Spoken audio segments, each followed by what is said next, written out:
തുടക്കം movie and Lokesh കനകരാജിൻ്റെ DC movie, ഈ രണ്ട് മൂവികൾക്കും ഒരു സാമ്യം എന്താണെന്ന് വെച്ചാൽ രണ്ടിലും തന്നെ വയലൻസ് ഉണ്ട്. എന്നാൽ തുടക്കം മൂവി DC മൂവിയെ അപേക്ഷിച്ച് അത്രയ്ക്ക് വയലൻസ് ഒന്നും ഇല്ല കേട്ടോ. അതിൻ്റെ പകുതി പോലും ഇല്ലെന്ന് പറയാം. എന്നാൽ അത്യാവശ്യം വയലൻസ് ഉണ്ട് താനും. അപ്പോൾ തുടക്കം മൂവിയിലെ വയലൻസ് എന്ന് പറയുന്നത് ഫാമിലി ആയിട്ട് പോയി കണ്ടിരിക്കേണ്ട വയലൻസ് തന്നെയാണ് എന്ന് പറയാം. കാരണം എന്താണെന്ന് വെച്ചാൽ വയലൻസ് ഒക്കെ ഇങ്ങനെ ഫാമിലി ആയിട്ട് പോയി കാണാൻ പറ്റുമോ എന്ന് ചോദിച്ചാൽ ഈ സിനിമയിൽ കാണിക്കുന്ന വയലൻസ് ശരിക്ക് ഇന്ന് സമൂഹത്തിൽ നടക്കുന്ന, പ്രത്യേകിച്ച് സ്ത്രീകൾക്കെതിരെ നടക്കുന്ന അതിക്രമങ്ങൾ, ലൈംഗിക അതിക്രമങ്ങൾ, അതേപോലെ അവർക്കുള്ള വെല്ലുവിളികൾ, പ്രശ്നങ്ങൾ, അതൊക്കെയാണ് പ്രധാന പ്രമേയമായി എടുത്ത് ജൂഡ് ആൻ്റണി ജോസഫ് റൈറ്റ് ചെയ്ത് ഡയറക്റ്റ് ചെയ്ത് സിനിമയാക്കി നമ്മുടെ മുന്നിലേക്ക് കൊണ്ടുവന്നിരിക്കുന്നത്.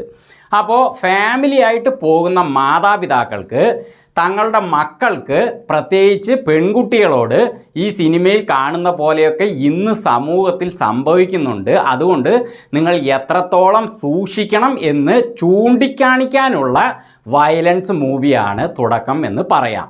ഇപ്പോൾ നമ്മൾ പണ്ടൊക്കെ ബാലരമ, ബാലമംഗളമൊക്കെ വായിക്കുമ്പോൾ അതിൽ കുറേ കഥകളുണ്ട്. അതിൽ ഓരോ കഥകളിലും അവസാനം ഒരു ഗുണപാഠമുണ്ടാവും.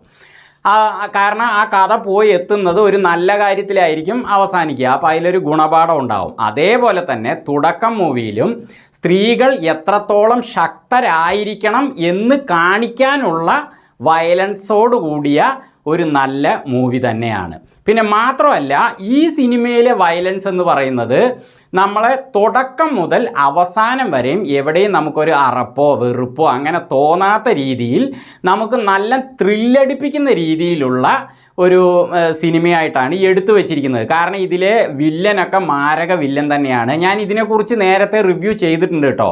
തുടക്കത്തിൻ്റെയും അതേപോലെ DC മൂവിയുടെയും റിവ്യൂ ചെയ്തിട്ടുണ്ട്. അപ്പോൾ ഞാൻ അതിലേക്ക് കടക്കുന്നില്ല. അപ്പോൾ ഈ സിനിമയിലെ വയലൻസ് ഈ രീതിയിലാണ് ഉള്ളത്, കണ്ടിരിക്കേണ്ട വയലൻസ് തന്നെയാണ്.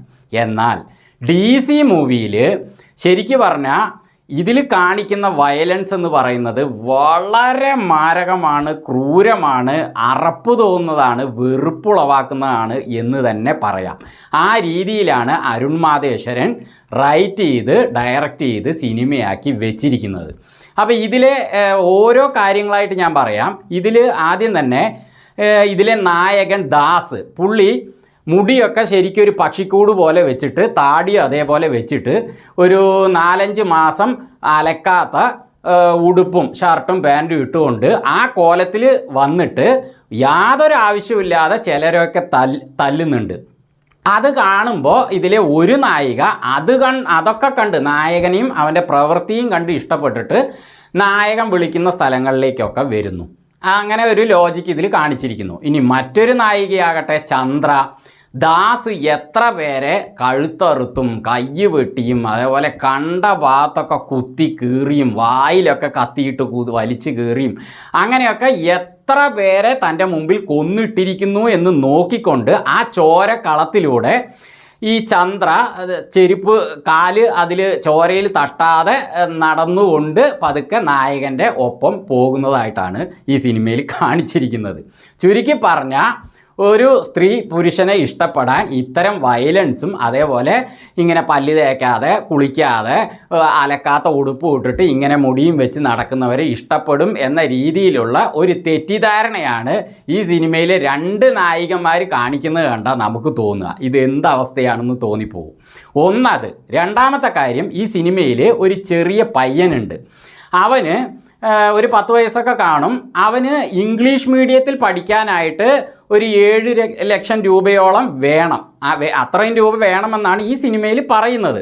അപ്പോൾ അത് ഉണ്ടാക്കാൻ വേണ്ടിയിട്ടാണ് നായകൻ കാണിക്കുന്ന കൊലപാതകങ്ങളും പരാക്രമങ്ങളിലൂടെ കുറേ ക്യാഷ് ഉണ്ടാക്കുന്നു. എന്നിട്ട് അതിലൊരു ട്വിസ്റ്റ് ഉണ്ടാകുമ്പോൾ ഈ നായിക ചന്ദ്ര ഈ ദാസിനോട് ചോദിക്കുന്നു, ഉനക്ക് പണം വേണമാ എന്ന് ചോദിക്കുന്നു. അപ്പോൾ നായകൻ തലയാട്ടുന്നു.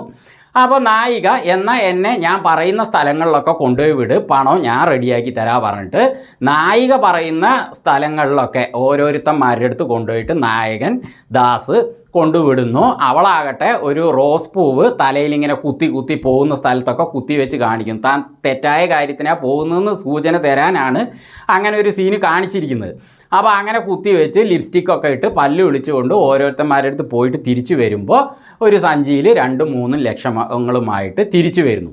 അങ്ങനെ കുറേ പേരെ വെട്ടിക്കൊന്നും വേശ്യാവൃത്തിയിലൂടെ ഉണ്ടാക്കുന്ന പണം, ഈ സിനിമയിലെ നായികയുടെ തൊഴിൽ വേശ്യാവൃത്തിയാണ് കേട്ടോ. അപ്പോൾ എങ്ങനെയാണ് അവർ പണം ഉണ്ടാക്കിയെന്ന് ഞാൻ പറയണ്ടല്ലോ. അപ്പോൾ ഈ രീതികളിലൊക്കെ ഉണ്ടാക്കിയ പണമാണ് ഈ പയ്യനെ പഠിപ്പിക്കാൻ വേണ്ടി ഇവർ കണ്ടെത്തുന്നത് എന്നുള്ളതാണ് ഈ അരുൺ മാധേശ്വരൻ ഡയറക്ടർ കാണിച്ചിരിക്കുന്നത് വലിയ കാര്യത്തിൽ.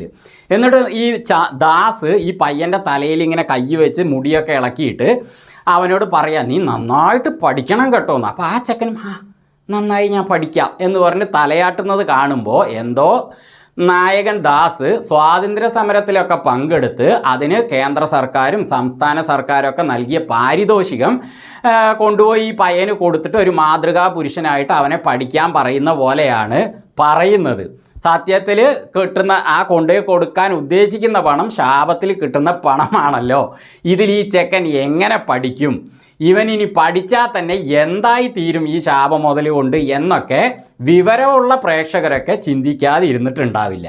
അപ്പോൾ തെറ്റായ രീതിയിലുള്ള പണം നന്മയ്ക്കായിട്ട് ഉപയോഗിക്കാം എന്നുള്ള രീതിയിലുള്ള ഒരു കാര്യവും ഈ സിനിമയിൽ കാണിക്കുന്നു. ഇനി മൂന്നാമത്തെ കാര്യം എന്താണെന്ന് വെച്ചാൽ, ഇത്തരത്തിൽ നായകൻ ഒരുപാട് പേരെ ഇതിൽ കൊല്ലുന്നുണ്ട്, അതേപോലെ മോശം കാര്യങ്ങളൊക്കെ ചെയ്യുന്നുണ്ടെങ്കിലും സാധാരണ ചില സിനിമകളിൽ ഇത്തരത്തിലുള്ള വയലൻസ് കാണിക്കുന്നവർക്ക് എന്താണ് അവസാനം ഉണ്ടാകുന്ന അന്ത്യം എന്ന് ഒരു ഗുണപാഠം സിനിമയിൽ കാണിക്കാറുണ്ട്.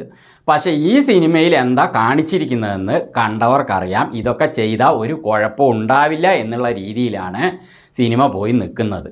അപ്പോൾ ശരിക്കും ഈ സിനിമ ഗുണപാഠമല്ല നൽകുന്നത്, ഗുണദോഷമാണ് നൽകുന്നത്. ഇത് ഫാമിലിയായിട്ടും കാണാൻ പോകാൻ പറ്റില്ല, ഒറ്റയ്ക്കൊറ്റയ്ക്ക് പോയാലും അത്രയ്ക്ക് സുഖമുള്ള മൂവിയൊന്നുമില്ല. ഇതിൽ അനിരുദ്ധിൻ്റെ മ്യൂസിക് ഓക്കെയാണ്, നന്നായിട്ടുണ്ട് എന്നല്ലാതെ സിനിമ അങ്ങനെ ഒരു നമ്മൾ എന്താ പറയുക പ്രോത്സാഹിപ്പിക്കേണ്ട മൂവിയല്ല. എന്നാൽ തുടക്കം മൂവി ആകട്ടെ നല്ലൊരു ഗുണപാഠ മൂവിയാണ് താനും.